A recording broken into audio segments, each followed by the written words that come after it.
Now, may I welcome you all today, this morning, to today's lecture. And today we are going to focus on the reading skills, specifically academic reading skills that are suitable for university freshmen. Now, by freshmen, I mean people who have just joined the university. They are just getting used to the university culture, and they want to really get the most out of their out of the reading material that they have. Uh, okay, we start by looking at the specific objectives why we want to have some skills or have some good strategies in reading. Now, like I have said, a specific objective of this lecture is to give you as students a clearer idea of what reading is.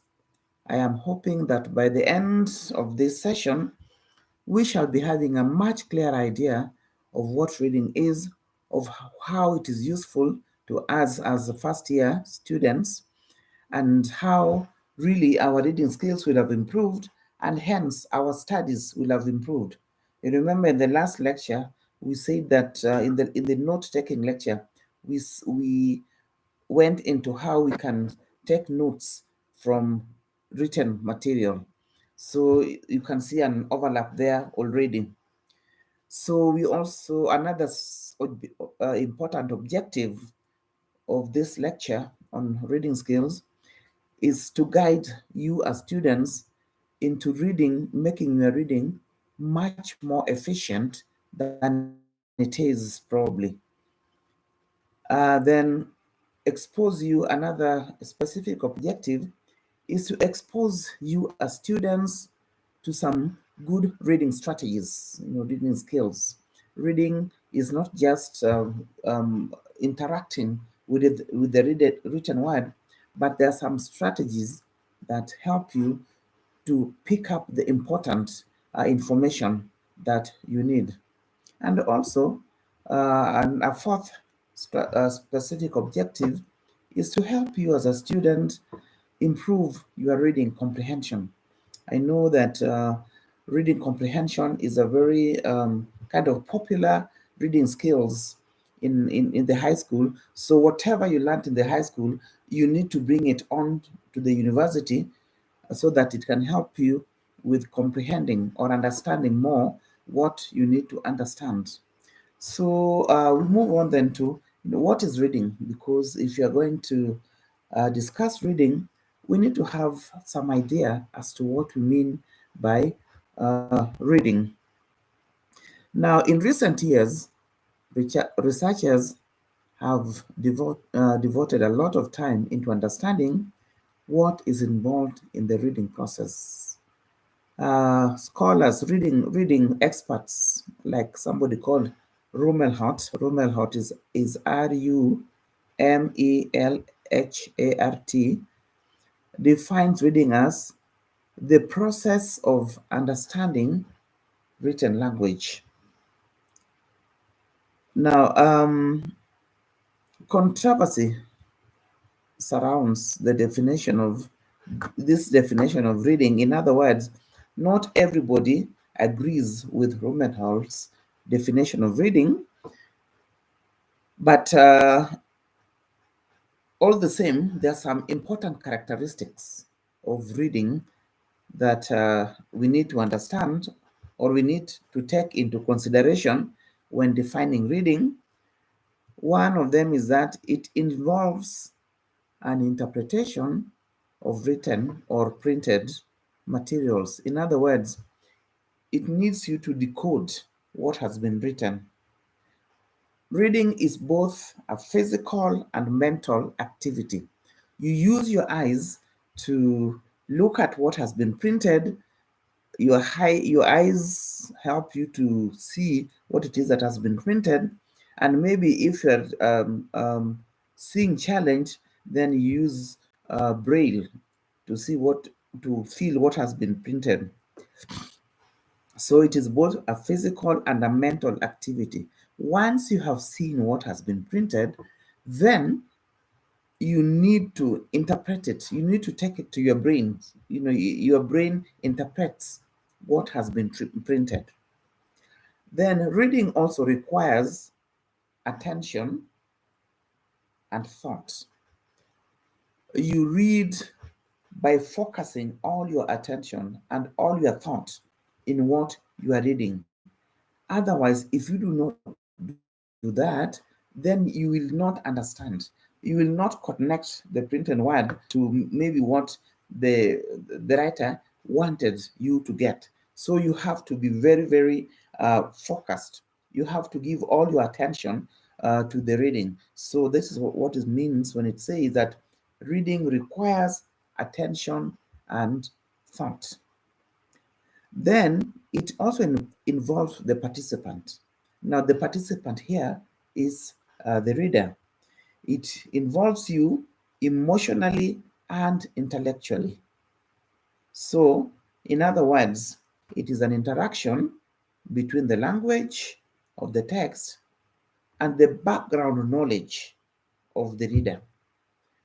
You will, if let's say you are not a physicist and you pick up a physics text to read, chances that you'll understand it are really very, very minimal. If you are not, let's say, a linguist and you pick up a linguistic text to read, chances will be very, very minimal that you'll understand what this linguistic text means. In fact, this reminds me of some time when I was setting um, a linguistics cat, and my friend comes in and asks me, "What are you doing?" And I tell her that I'm setting a cat. She's not a linguist at all. And this was, I think, this was last year sometime, and she tells me, "Oh, can you give me and I see how many I can get right." It was an objective test of 30 questions, and out of 30, she only got two right. And even these two she got right because I think they were very, very kind of like easy. So your intellectual background must match must match what you are reading. In other words, if that is not your area of specialization or your area of study, then you'll not understand. But even if it is your area of study, at least the level must match. So that is what is meant by saying that reading involves the participant, and it is an interaction between the language of the text and the background knowledge of the reader. So, therefore, an appropriate and useful definition for a university student would be that of Morris. Morris is Morris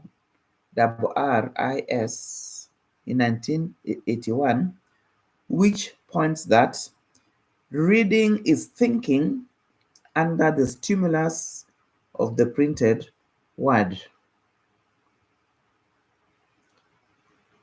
So it's not very difficult from that one of Rumenhalt, who say that reading is the process of understanding written language. It is more or less the same thing, maybe using different words. And then Nuttall is Nuttal,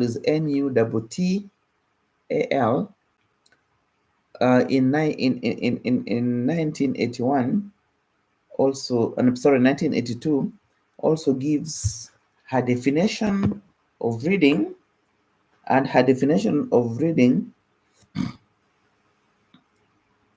is reading is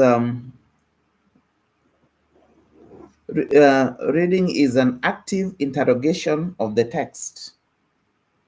She says that reading is an active interrogation of the text, and the writer expects the reader to feel, think, and act. as a result of having read. So, therefore, reading, as you can see, is what then gives the learner information that they need, the data that they need. So, after you have read, then you're supposed to think and act as a result of having read, according uh, to Natal.